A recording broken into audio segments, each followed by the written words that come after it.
Over 30 years ago, in 1988, Subaru officially created its performance and motorsport division, Subaru Tecnica International, or STI. And during these decades, the STI cars have given Subaru several World Rally Championships, earned 4 class wins at the Nürburgring, but in addition to that, what makes STI special is that the technology Subaru has used so successfully in the motorsport world has been transformed and implemented into some of the road cars as well. And as I'm sure you know, there is a new WRX out right now, the 2022. There will be an STI as well. So what I want to do in this video is just walk you through the generations and kinda show you where we're headed and what I think went wrong with the latest generation. So here we have the first generation of Impreza WRX, and this is the STI right here to the left. And what I like about this, I mean, the memories that this car brings back to me is the Colin McRae Rally. I can't remember what console it was on, but I used to play that game all the time, and the blue Subaru STI with the gold graphics. It was such a cool car, and I remember when I saw this car, and I loved when this part right here, the orange part, was white. That means that it was a later model, and it looked so much more modern. I remember just having that piece of the taillight be white instead of amber. This is definitely one of my favorite Imprezas of all time, if not my favorite. They did make this in a 2-door as well, and that's a lot more expensive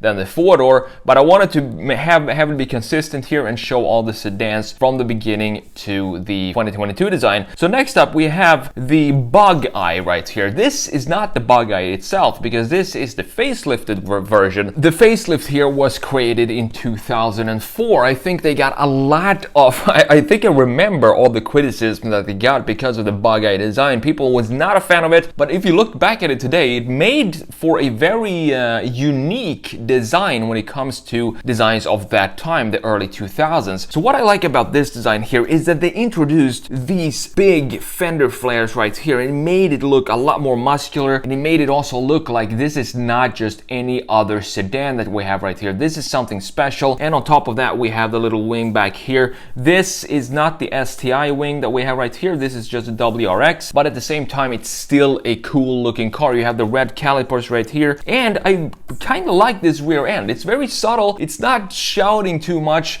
but I still think that first generation looks better than this, simply because we have more squinty taillights. Here they're starting to reach further and further up on the rear end. It still looks good, nothing crazy, and it suits the overall time period when this was created in the early to mid 2000s. And of course we also have a functional hood scoop right here, like we have on all WRXs. Now moving on, we have the Hawkeye, and this was introduced in 2006. Looking at the development from the previous generation, we have a lot more toned down now. It's not as shouty, it doesn't look as industrial, the front end. It looks more like a normal sedan in my opinion, and we also have this time period correct grille of the Subaru that wasn't really popular, specifically not in the Subaru Tribeca, I think it's called, or something like that, where it looks really weird in the front end. And the rear end looks pretty similar to the previous generation. We still have the same kind of taillights, only this time these are clear instead of being red right here. We have them be clear in the bottom. So basically just a facelift from the 2004 facelift, and then they kind of facelifted it again, more of a substantial facelift this time. And then we're moving down to the Stink Eye, which this is called the Stink Eye right here. The problem I had with this generation is that it looked way too tame to be a WRX, and definitely way too tame to be an STI. What I loved about this generation though, that it came as a hatchback, which I think suited the overall design better, because if you look at the front end here, it looks very narrow. It looks like a very small car. Same thing in the back. This looks like it's sitting too high, and what I think about the Impreza graphics over time is that the graphics, the taillight, they keep moving up and they keep shrinking, narrowing down the rear end while they keep making it higher, both with the graphics of the car. So you have big squarish looking taillights that doesn't emphasize the width anything, instead they emphasizes the height of the car, and then you have this big bumper sticking up all the way up here. So this makes it look like a pretty weak rear end compared to specifically these first generations right here. And and of course the original Impreza up here. And on top of that, we lost now the fender flares that we had on the previous generations right here. They are now gone. So to me, this generation feels like the least rally inspired car, and it's a trend as well with Imprezas. The further down,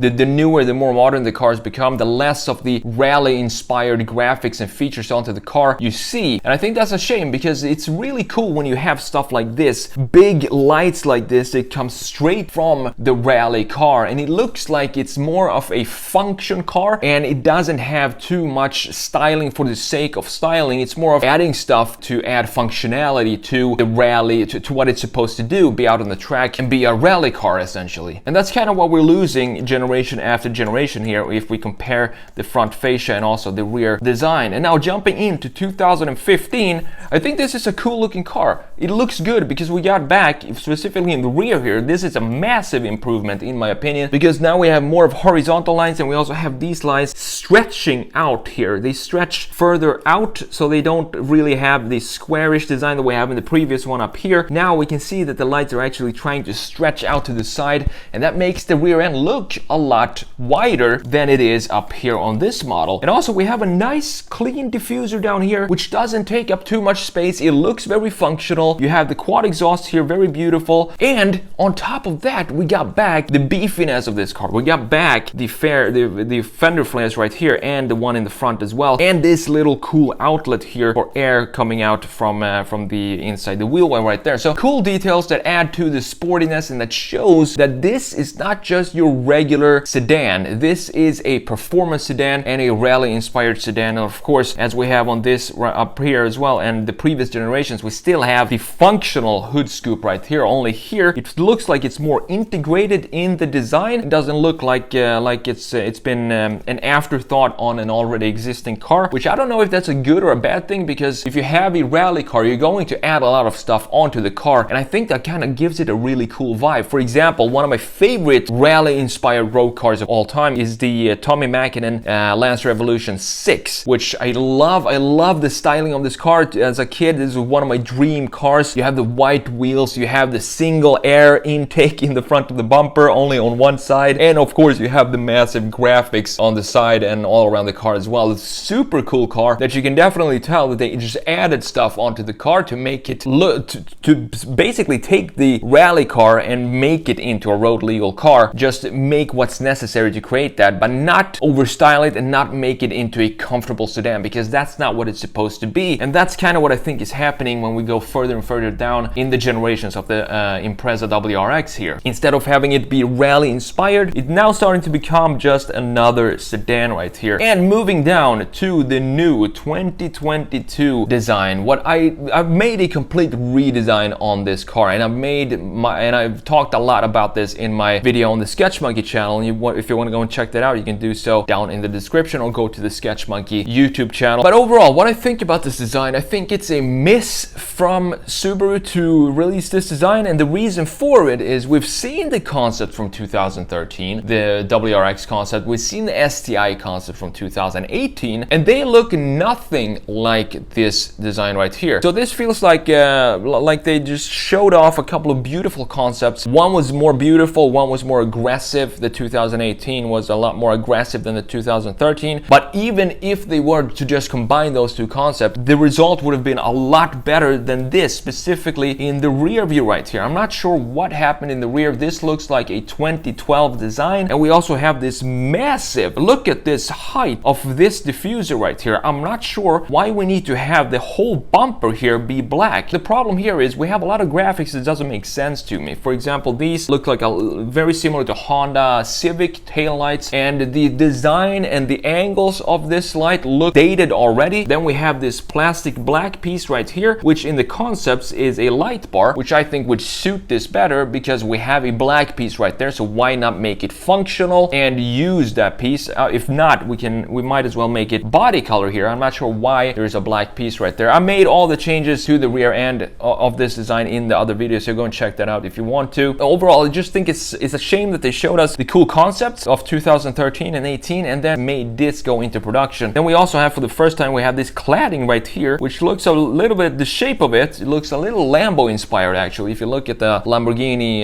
the outline of the of the wheelhouse. It's pretty similar to this design right here, but it doesn't look good. It doesn't, specifically not on a white car. It looks like the wheels are even smaller than they actually are in real life, and it's not a good look. Maybe we can have them in body color. I know there is a GT version of the new Impreza that comes with an automatic transmission, and that will have this piece in body color, and I think that looks a lot better. The main problem I have with the new WRX is that it looks too high here. It looks like a massive tall building here. We don't have anything that wants to emphasize the width of the car. Instead, everything emphasizes the height of the car, and it makes it look like a tall, unbalanced car. And again, all these changes was done in my previous video on the Sketch Monkey channel. The front end here looks a lot better than the rear end. This looks like it could be a proper evolution from this design up here. It looks like almost a natural evolution from that design, and it also reminds me a lot of the Visive concept. The front end here, it's a sharp design, looks good. However, I think I would love to have the headlights be just a little bit bigger than what they are right here. They look a little small, but we still have the functional air intake right here. We still have an air outlet right here that is functional as well, and we have some cool chamfers going on here. Very sharp design, and of course it looks a lot better than the rear view. These two right here, they look like two different cars that don't belong to the same brand or to the same manufacturer or to the same decade when it comes to design. They look very different, and this looks a lot more dated than the front end does here. So that's my analysis of all these Subaru Impreza models right here. If I were to pick one, the first or the second generation right here, one of these two, these are my favorite generations right here. If I had to pick one, I'm gonna have to go with a blue original WRX